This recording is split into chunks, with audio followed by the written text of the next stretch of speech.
بسم اللہ الرحمن الرحیم۔ سورۃ الملک۔ تعارف۔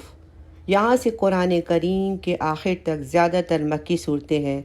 تقریباً ان سب صورتوں کا مرکزی موضوع اسلام کی بنیادی عقائد، توحید، رسالت اور آخرت کا اس بات ہے۔ جنت اور دوزخ کے حالات اور اسلام کی تبلیغ کے لیے حضور صلی اللہ علیہ وسلم کو ہدایات اور تسلی دینا ہے۔ چونکہ یہ پچھلی صورتوں کے مقابلے میں مختصر صورتیں ہیں، اس لیے ان سب کے الگ الگ تعارف کی ضرورت نہیں۔ البتہ جس صورت میں ضرورت محسوس ہوگی انشاءاللہ وہاں تعارف عرض کر دیا جائے گا۔ آئیے اب سورۃ الملک کا ترجمہ پڑھتے ہیں۔ بسم اللہ الرحمن الرحیم۔ یہ صورت مکی ہے، اس میں 30 آیات ہیں اور 2 رکوع ہے۔ تبارک الذی بیدہ الملک وہو علی کل شیء قدیر۔ بڑی شان ہے اس ذات کی جس کے ہاتھ میں ساری بادشاہی ہے اور وہ ہر چیز پر پوری طرح قادر ہے، جس نے موت اور زندگی اس لیے پیدا کی تاکہ وہ تمہیں آزمائے کہ تم میں سے کون عمل میں زیادہ بہتر ہے، اور وہی ہے جو مکمل اقتدار کا مالک اور بہت بخشنے والا، جس نے 7 آسمان اوپر تلے پیدا کیے۔ تم اللہ رحمان کی تخلیق میں کوئی فرق نہیں پاؤ گے۔ اب پھر سے نظر دوڑاؤ، دیکھو کیا تمہیں کوئی رکھنا نظر آتا ہے؟ پھر بار بار نظر دوڑاؤ، نتیجہ یہی ہوگا کہ نظر تھک ہار کر تمہارے پاس نامراد لوٹ آئے گی۔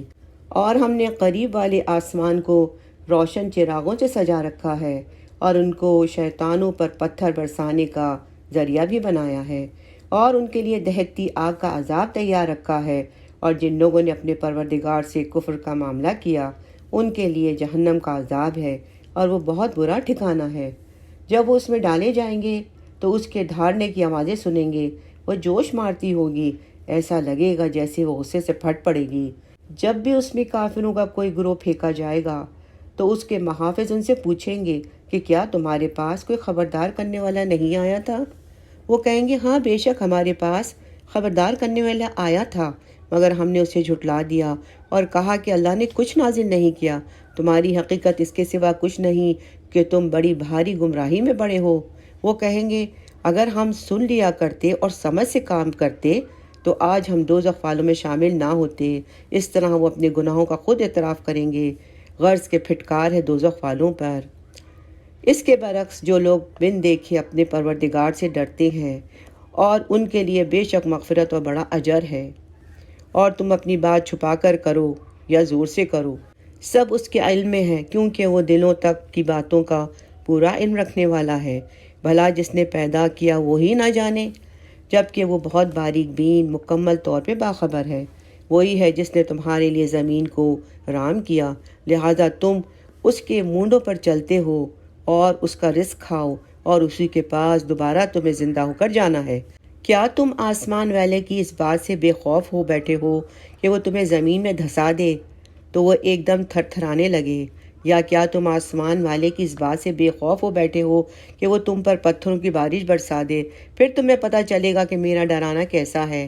اور ان سے پہلے جو لوگ تھے انہوں نے بھی پیغمبروں کو جھٹلایا تھا، پھر دیکھ لو میرا عذاب کیسا تھا۔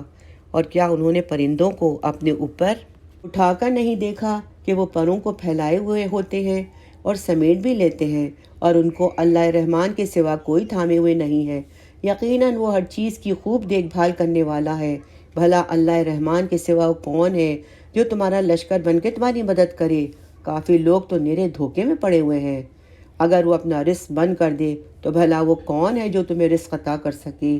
اس کے باوجود وہ سرکشی اور بیزاری پر جمے ہوئے ہیں۔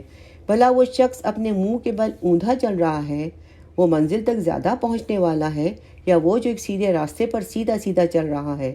کہہ دو کہ وہی ہے جس نے تمہیں پیدا کیا اور تمہارے لیے کان اور آنکھیں اور دل بنایا، مگر تم لوگ شکر تھوڑا ہی کرتے ہو۔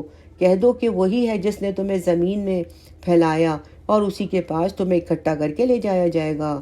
اور یہ لوگ کہتے ہیں اگر تم سچے ہو تو بتاؤ یہ وعدہ کب پورا ہوگا؟ کہہ دو کہ اس کا علم تو صرف اللہ کے پاس ہے، میں تو بس صاف صاف طریقے پر خبردار کرنے والا ہوں۔ پھر جب وہ اس قیامت کے عذاب کو پاس آتا ہوا دیکھیں گے تو کافروں کے چہرے بگڑ جائیں گے اور کہا جائے گا یہ ہے وہ چیز جو تم مانگا کرتے تھے۔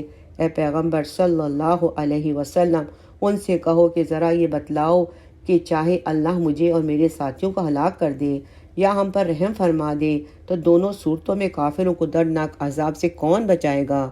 کہہ دو کہ وہ رحمان ہے، ہم اس پر ایمان لائے ہیں اور اسی پر ہم نے بھروسہ کیا ہے، چنانچہ ان قریب تمہیں پتہ چل جائے گا کہ کون ہے جو کھلی گمراہی میں مبتلا ہے۔ کہہ دو ذرا یہ بتلاؤ کہ اگر کسی صبح تمہارا پانی نیچے کو اتر کر غائب ہو جائے تو کون ہے جو تمہیں چشمے سے ابلتا ہوا پانی لا کر دے گا؟